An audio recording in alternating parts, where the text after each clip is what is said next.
Ma grand-mère avait des chiens exceptionnels et on vivait à la campagne chez ma grand-mère. Et je savais ce que pouvait faire un chien exceptionnel. Hein, sentir les choses avant qu'elles arrivent, des choses comme ça, ce qui est magique. Enfin, voilà, on est dans le monde magique. Et quand j'ai eu Gadget, alors que j'étais encore en stage pour qu'on me remette Gadget, je suis sorti dehors et j'ai vu la truffe dans le vent comme ça. Et ça m'a... Quand on est en fauteuil et qu'on a passé de nombreux mois dans les hôpitaux et qu'on n'est pas encore très débrouillard, j'ai eu Gadget, j'étais un peu moins débrouillard qu'après, on est confiné dans son fauteuil, on ne grimpe pas aux arbres, on ne va pas courir après un ballon, on va pas... C'est pas pareil. Et de voir ce chien qui peut gambader partout dans une forêt, qui respire comme ça, je me suis mis moi aussi à respirer, il y avait un petit courrier et je ne sentais pas. Mais je me suis dit, bon, ça m'a rempli, c'est comme si mes perceptions s'étaient élargies d'un coup, parce que je me suis dit, bon, ben, elle sent soit des fleurs, soit des lapins, soit l'urine d'un autre chien qui a pissé à 50 mètres de là, mais elle capte quelque chose d'intéressant, et c'est tellement intéressant ce qu'elle capte, que moi aussi ça m'intéresse, et j'étais comme ça, à respirer comme un chien, et ça m'a dilaté, si vous voulez, j'étais plus grand, j'étais plus vivant, je voyais plus de choses après, parce que ça me ramenait dans quelque chose de très fort. Prozac est un petit chat noir, qui est un chat errant. Et ce chat, et c'est là que c'est très mystérieux chez les animaux, j'ai recueilli pas mal d'histoires comme ça. Il y a des animaux comme s'ils se missionnaient. Enfin, s'il y en a qui veulent lire un très beau livre, lisez le livre d'Annie Dupéret, Les chats de hasard. Et ce chat, voilà, on disait tout à l'heure un aimant, comme un aimant, allait coller au service de rééducation. Et bien sûr, les gens le foutaient dehors, enfin, en disant un chat, puis en plus un chat dégueulasse, quoi, un chat de gouttière, quoi. Et ce chat a été repoussé, mais un des kinés qui faisait marcher un petit bosniaque qui avait été traumatisé par la guerre et qui avait été opéré de pied-bot, avait repéré que ce gamin aimait ce chat. Bon. Et un jour, un 14 juillet, il y a eu un bang d'avion.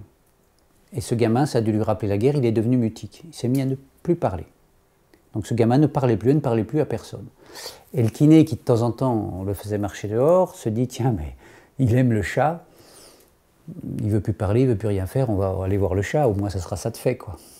Donc ils ont été voir le chat, et dès que Prozac était là, le gamin s'est mis à parler et a repris. Donc la cote du chat a un petit peu monté dans l'établissement. Puis après, ben, il est devenu petit à petit, comme il était très tenace, il a réussi à venir tous les jours en rééducation. C'est-à-dire que la nuit, il le remettait dehors, mais la journée, il l'amenait en rééducation. Donc comme ils l'ont emmené au vétérinaire, ils l'ont fait vacciner, ils l'ont soigné, ils l'ont nettoyé, et tous les jours, il avait son petit repas là-bas.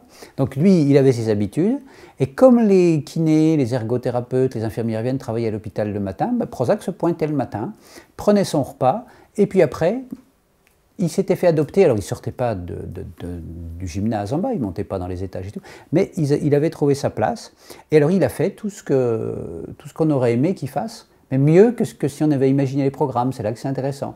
C'est-à-dire qu'il a appris des choses aux gens qui pratiquement devaient le faire. Par exemple, il y a des fois dans des régions du cerveau droit, si on est droitier, on ne sait plus prendre en compte son côté gauche. On ne le voit pas, enfin on n'est plus conscient qu'on a un côté gauche, on ne sait plus faire.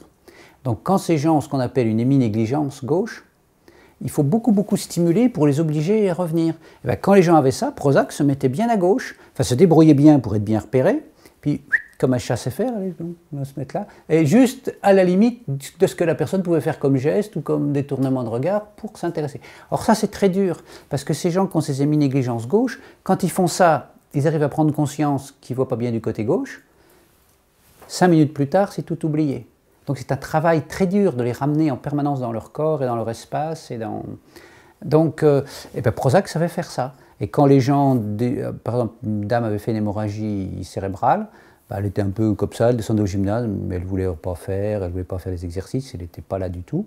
Bah, Prozac a été sur ses genoux, et puis au bout de quelques jours, cette dame s'est mise à faire des choses. Donc, alors ce qu'il y a de bien, c'est que par rapport à...